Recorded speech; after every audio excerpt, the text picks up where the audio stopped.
টানা 4 বার চ্যাম্পিয়ন হলেও এএইচএফ কাপে এবার শিরোপা ধরে রাখতে পারেনি বাংলাদেশ। টুর্নামেন্ট শেষ করতে হয়েছে তৃতীয় হয়ে, যে কারণে 43 বছরের ইতিহাসে প্রথমবার হকির এশিয়া কাপে সুযোগ পায়নি বাংলাদেশ। এমন ব্যর্থতার কারণ খুঁজতে 3 সদস্যের তদন্ত কমিটি গঠন করেছে জাতীয় ক্রীড়া পরিষদ।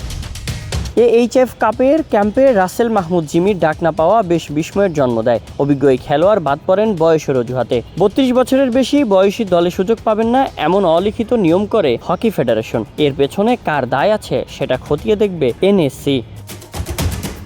এএইচএফ কাপে মূল পর্বে দারুণ খেলেছিল বাংলাদেশ। 4 ম্যাচের 4টিতেই জয় তুলে নেয় তারা। তবে সেমিফাইনালে ওমানের কাছে হেরে বসে 5-4 ব্যবধানে। এশিয়া কাপের টিকিট পেতে ফাইনালে উঠতে হতো বাংলাদেশকে।